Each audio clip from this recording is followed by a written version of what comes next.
한국 사회에서 검소한 척하죠. 사람들이 그걸로 인기도 끌었고, 실제 정치인들이.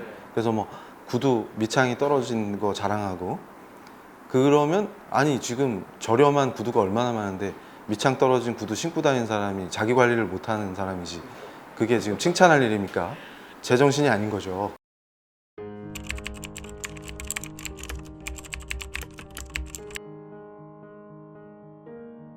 사실은 뭐 모든 분야가, 그러니까 이제 무슨 도박이나 성매매나 이렇게 그 성경이 죄로 금지하는 것 외에는 저는 어떤 직업도 귀천이 없고 다 좋은 직업이다, 이렇게 생각은 하죠. 그게 성경적인 거고. 그런데 이제 저는 특별히 일자리를 많이 창출하는 기업인, 그건 이제 진짜 예수님께서 이웃을 사랑하라 이렇게 하셨는데, 좀 잘못된 정치 이데올로기에 빠진 사람들은 기업을 적대시하죠. 그리고 이윤을 추구하는 게 죄인 것처럼 떠들어요. 그런데 그렇지 않고 이윤을 창출해야 기업이 존립하고 일자리를 만들기 때문에, 일자리를 많이 만들 수 있는 그 비즈니스를 우리 크리스찬들이 좀 많이 했으면 좋겠고, 그리고 그 비즈니스 자체를, 그러니까 성공한 크리스찬 그러면 돈을 많이 벌어서 성경원금 많이 내는 크리스찬이라고 생각하는데, 그 비즈니스 자체가 성경적일 수 있는 크리스찬들이 많이 나와줬으면 좋겠고, 그 다음에 또 우리 한국이 처음 복음화되는 과정에서 선교사들을 통해서 우리가 받았던 혜택이 의료와 교육 아니겠습니까? 그래서 지금 어려움을 겪고 있는 나라들, 그래서 제가 어제도 그 예장통합 장로님들 모인 그 장로대학원에서 강의할 때 그걸 강조했더니, 장로님들이 뭐 우렁차게 아멘 하셔갖고 제가 기분이 너무 좋았는데, 그 빈곤과 결핍을 마치 크리스찬이 추구해야 되는 것처럼 가르치는 거짓 교사들이 지금, 아까 우리 기자님 말씀하신 것처럼 뭐 문화사역자 포함해서 복음주의 표방하는 그 거짓 교사들이 뭐 설치고 다니면서 빈곤과 결핍이 크리스찬이 추구해야 될 가치인 것처럼 떠들어요. 그러면 한국이 폭삭 망해가지고 세계 최대 빈국이 되면 하나님이 기뻐하십니까? 그러니까 오히려 그 빈국에 가서 어린이들이 제대로 된 그 간단한 의료적인 혜택이면 구할 수 있는 애들이 치료를 못 받고 죽는 거를 우리가 그냥 볼 수가 없지 않습니까? 그럼 거기 가서 세브란스 병원을 세웠던 에비슨 박사처럼 의료 선교사들이 가서 한국의 탁월한 의료진이 아이들을 구하고, 그리고 그냥 구하고 돌아오면 안 되고 거기서 후학들을 키워가지고 세브란스 병원이 했던 것처럼 현지 의사들을 복음과 선진 의료 기술로 가르쳐서 세워놓고 아이들이요.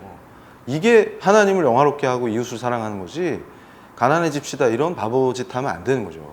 그러니까 그런 관점에서 좋은 의료 선교사들이 많이 나오셨으면 좋겠고, 그리고 법조계도 필요합니다.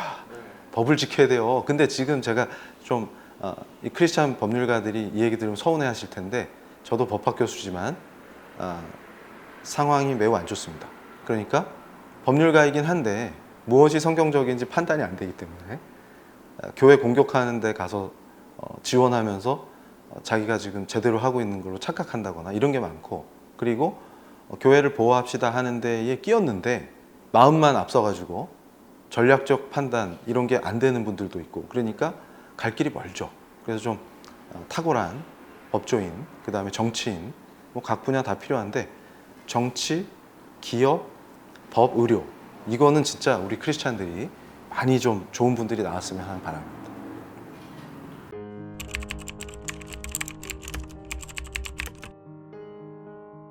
네, 저는 이제 그렇게 생각해요. 뭐냐면 한국 사회에서 검소한 척하죠. 사람들이 그걸로 인기도 끌었고, 실제 정치인들이. 그래서 뭐 구두 밑창이 떨어진 거 자랑하고, 그러면 아니 지금 저렴한 구두가 얼마나 많은데 밑창 떨어진 구두 신고 다니는 사람이 자기 관리를 못하는 사람이지, 그게 지금 칭찬할 일입니까? 제정신이 아닌 거죠. 그런데 저는 이제 뭘 보냐면, 제가 이제 존 리를 비판하면서 했을 때 그 어떤 분이 저를 비판하면서 등장한 분이 있었어요. 근데 SNS에서 논쟁을 하면서 보니까 그분의 마인드는 뭐냐면, 그게 왜 나빠? 그러니까 지금 제가 묘하게 발견해낸 거는 뭐냐면, 기준이 뭐냐는 거예요. 그러니까 참 신앙과 바른 관점에서 내 삶을 개혁해 나가는 것과 욕심이 나죠. 그러니까 저도 뭐 인간인데 돈 싫어하는 사람이 어디 있습니까? 그러니까 한국 사회가 가증스럽다는 게 내로남불은 기본이에요. 그러니까 교수님들도 돈 주면 다 좋아하는데 연구비 받으면 좋아하잖아요. 근데 돈이 싫은 것처럼 막 발언하고 그러신단 말이에요. 근데 그 발언한 끝냈을 때 그거 사례비 많이 드리면 좋아한단 말이죠. 그러니까 그 대표적인 교수님이었던 장로님 한 분 계신데 그런 거 저는 이해가 안 가는 거예요. 그러니까 무슨 얘기냐면 인간이 다 욕망이 있죠. 그런데 하나님 사랑하는 그것이 절제를 만들어냅니다. 그러니까 가끔 제가 착각하는 게 플라톤이 철학자로서 절제가 덕이다 이렇게 얘기하는 거하고 크리스찬의 절제는 뭐가 다르냐 그런 것도 우리가 이해가 안 돼요 지금. 그러니까 철학자가 생각하는 절제는 현실적으로 실현이 거의 안 된다고 봐야 돼요. 물론 이제 탁월하게 그런 분이 있을 수 있는데 저는 뭐냐면 예수님 사랑하기 때문에 절제하게 되는 거. 그러니까 이게 법이니까 지키는 게 아니라 예수님을 사랑하니까 그의 제자도로 살고 싶은 거. 그게 핵심이라는 거죠. 그럴 때 더 좋은 차 타고 싶죠. 그리고 비싼 물건 사고 싶고 그럴 때 예수님 사랑하는 그 마음 때문에 절제하게 되는 거예요. 그러니까 그 청교도의 경제 생활에서 탁월하다고 막스 베버가 지적한 부분도 그거예요.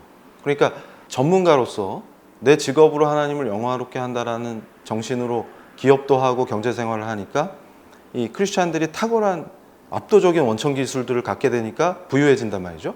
근데 사치양락을 안 하는 게 당시 사회과학적으로 분석만 하는 자기는 크리스찬이 아닌데 베버 눈에는 되게 신기해 보인 거예요. 그러니까 돈이 있는데 이거를 가지고 사치양락을 하는 게 아니라 그걸 아름다운 일에 재투자를 해요. 이게 초창기 건전한 자본주의 정신이었다. 돈이 흘러나가니까 이웃을 복되게 만들어 버리는 거죠. 근데 욕망을 해도 되는 걸로 성경이 해도 된 대로 포장하고 싶은 사람들. 그러니까 막 주식 투자해서 돈도 뻥튀기 하고 막 돈 잘 벌어가지고 다른 의사들이 볼 때 와 부럽다 쟤는 명품 시계 찾네 이러고 싶은데 그거를 기독교 문화에서는 그런 거를 안 좋은 관점에서 보잖아요. 그러니까 이게 잘못된 거 아니야? 그거 해도 괜찮대라는 얘기를 듣고 싶은 거예요. 지금. 그래서 그건 또 좌파들이 하는 짓이나 똑같은 거죠. 자기 욕망이나 자기 목적을 위해서 말씀을 왜곡하면 안 됩니다. 근데 이것도 마찬가지죠. 자기 욕망을 정당화하기 위해서 또 말씀을 왜곡한. 그럼 명품 시계 산 사람 다 잘못된 크리스찬이 그 뜻은 아니고 절제할 줄 알고 그리고 부의 축적이 하나님의 영광을 위한 것이어야 된다라고 하는 목적의식이 있어야 된다는 거죠. 그러면 투자와 투기가 구분됩니다. 그러면 크리스찬은 투기를 안 하겠죠. 투자는 해도.